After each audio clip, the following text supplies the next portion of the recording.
Et bonjour à tous. Dans cette vidéo, nous allons faire la correction de l'exercice numéro 5 de la feuille d'exercice que vous aviez à travailler sur la fonction inverse.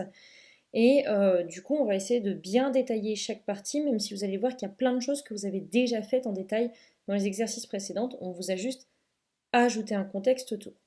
Donc par exemple, là, on vous dit qu'on est en train de mesurer du coup dans une entreprise le coût de production de détergents liquides, hein, et puis on vous dit que ce coût de production c'est C2x égale x au carré plus 60x plus 121.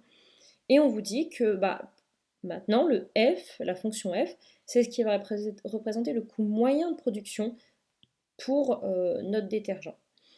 Donc, première question, on vous dit montrer que pour tout x de l'intervalle 1, 30, donc c'est ce qui a été décidé au tout départ, c'était que mon x serait compris entre 1 et 30, la fonction f pouvait s'écrire f de x égale x plus 60 plus 121 sur x.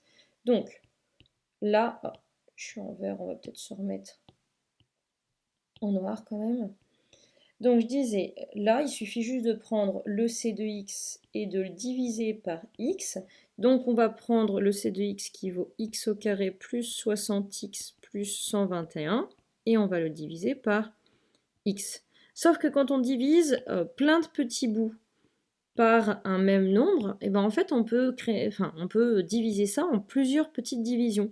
On va prendre le x au carré et on va le diviser par x. On va ajouter le 60x, le 60, j'ai dit pas le 6x, et on va le diviser aussi par x, et on va ajouter le 121 qu'on va diviser par x. Là, vous avez vu, finalement, j'ai pris chaque terme de mon addition au-dessus, et je les ai tous divisés par x, parce qu'ils étaient tous divisés par x comme ça. Et donc ça me donne, alors j'avais oublié de marquer f de x, et ce sera pratique, donc je vais le mettre là, ça me donne, alors, le premier, on y reviendra plus tard. Déjà, pour le deuxième, x sur x, ça disparaît, donc j'obtiens plus que du 60. Pour le premier, j'ai dit, j'y touche pas tout de suite. Le dernier, 121 sur x, on ne peut pas y faire grand-chose, et ça m'arrange parce que dans le résultat que je veux obtenir, c'est 121 sur x. Donc, le seul truc qui me reste maintenant, c'est ce fameux x au carré sur x.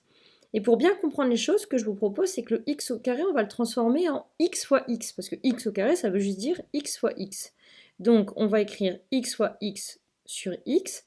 Et là, vous allez voir, ça va être extrêmement pratique, puisque finalement, on se rend compte qu'on a du x en haut et du x en bas. Donc, je supprime un des x du haut et je supprime le x du bas. Et du coup, il ne me reste plus qu'un seul x au départ, et ensuite plus 60 plus 121 sur x. Et là, finalement, j'ai bien obtenu ce qu'on me demandait, x plus 60 plus 121 sur x. J'ai trouvé l'expression qui m'était demandé de trouver. Hop, j'encadre, j'ai terminé. Question numéro 2, petite a. On vous demande de calculer f' de x. Donc, je vais prendre mon f de x, que je vais renoter pour l'avoir juste au-dessus. X plus 60 plus 121 sur x. Et comme d'habitude, je vais le dériver bout par bout. Donc, ça va me donner f' de x égale. Donc, le premier bout, ici, c'était le x. Le x, on sait que quand on le dérive, ça devient 1.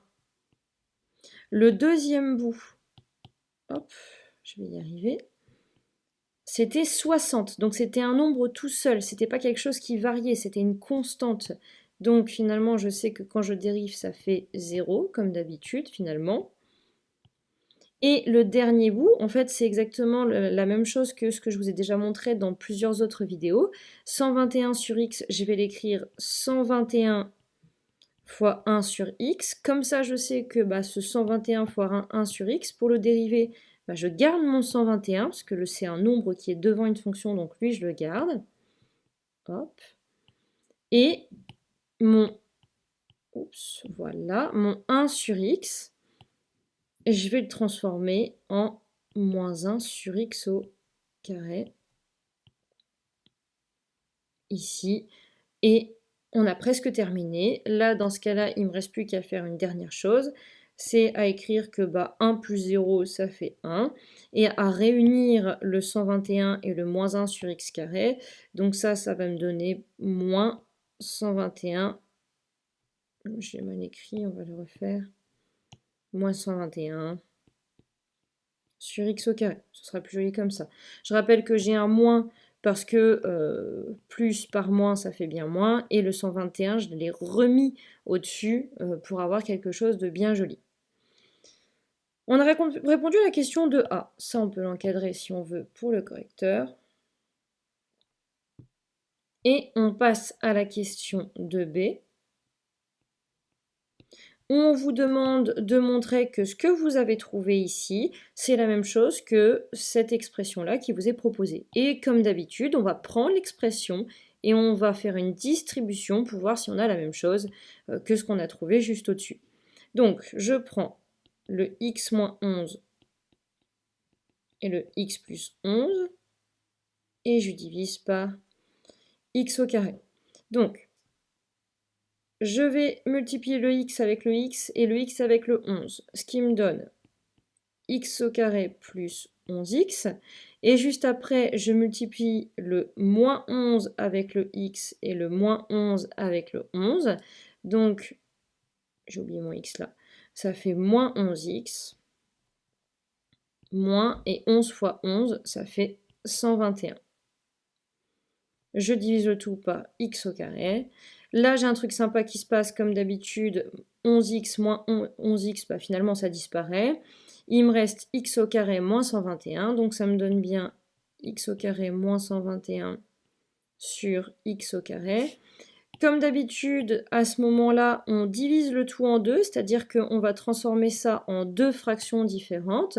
Ça fait x au carré sur x au carré moins 121 sur x au carré. Et en fait, quand on a une fraction où au-dessus et en dessous, on a la même chose, si on avait eu 3 sur 3 ou 2 sur 2 ou 300 sur 300, on sait que finalement, le résultat, c'est 1. Donc, on trouve bien comme résultat final 1 moins 121 sur x au carré, ce qui était miraculeusement ce qu'on a trouvé juste au-dessus, c'est-à-dire f' de x. Je vais juste baisser ça parce que ça va me gêner pour après. Voilà. Alors, la question numéro 3 maintenant. On vous demande de dresser le tableau de variation de la fonction f.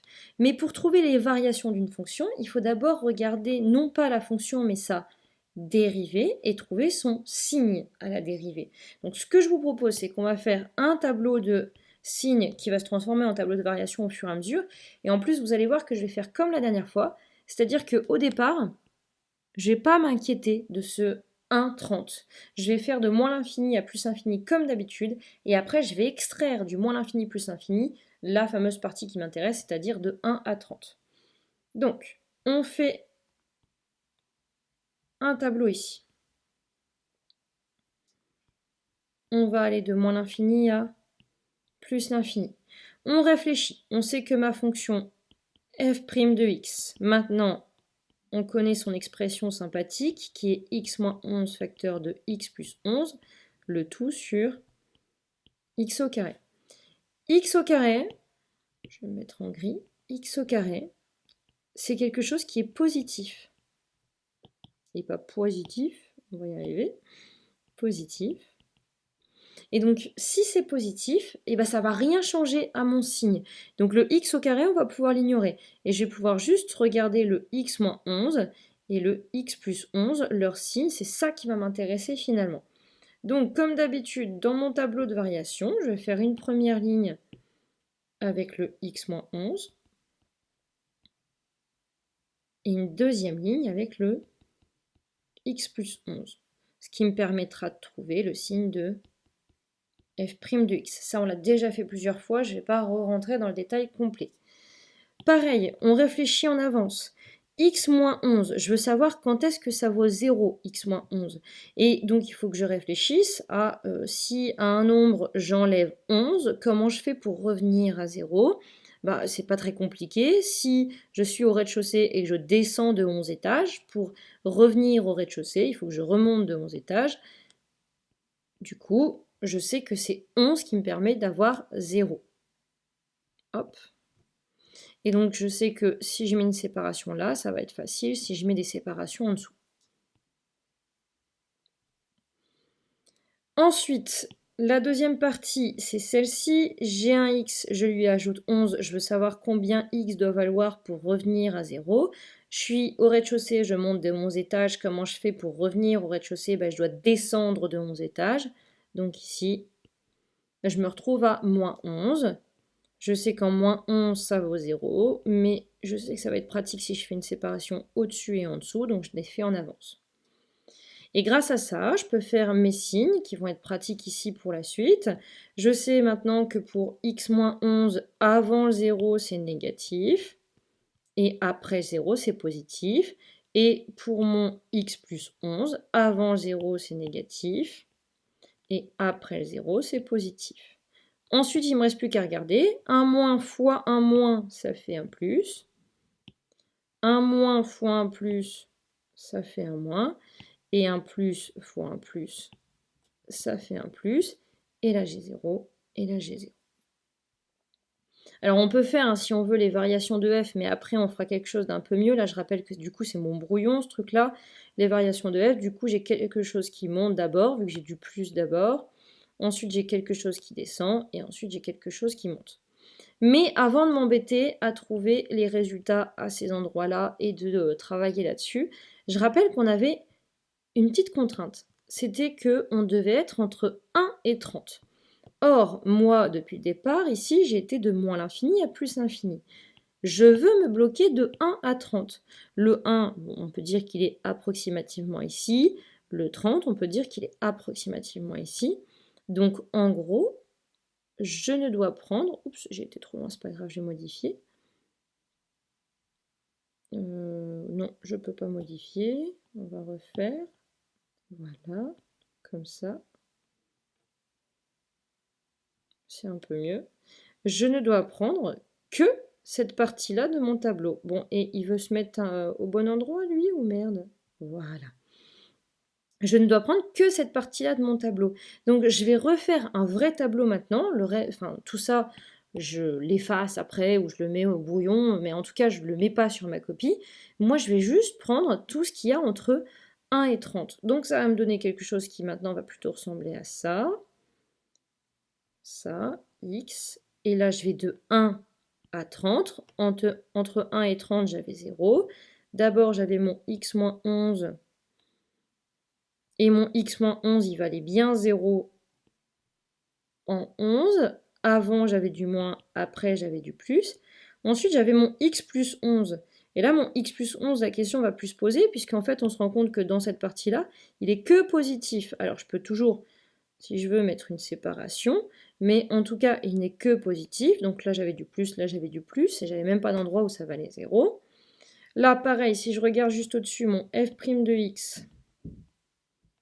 Hop. Bah alors... Quand ça veut pas, ça veut pas. Hein. Voilà. J'ai un 0 ici. J'avais un moins ici, j'avais un plus ici. Et donc, là, c'est pareil, ça reste logique. Je sais que si c'est du moins, je descends. Et je sais que si c'est du plus, je monte. Et maintenant que j'ai fait ça, j'ai presque terminé.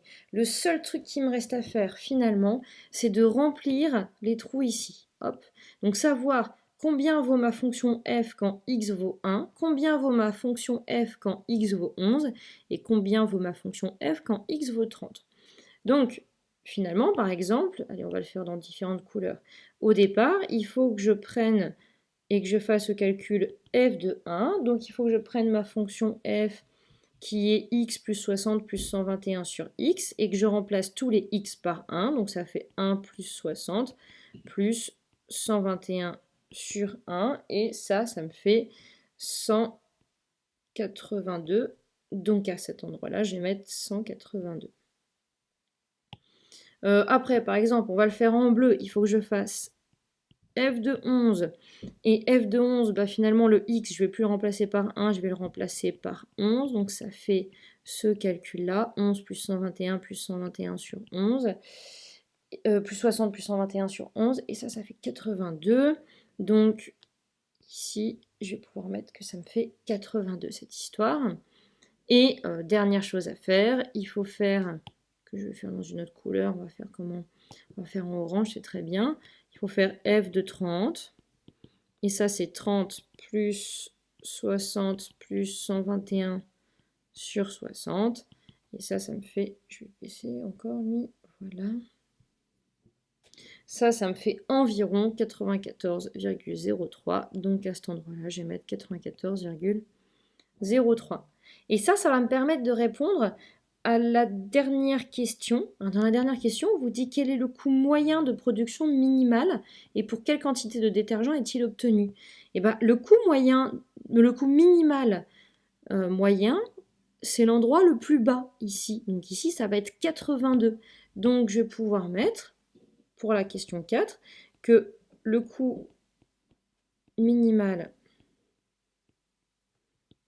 est 82 et il est obtenu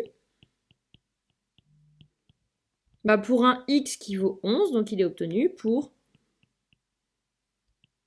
x égale à 11, et le x, ça correspond, on a dit, à la quantité de détergent.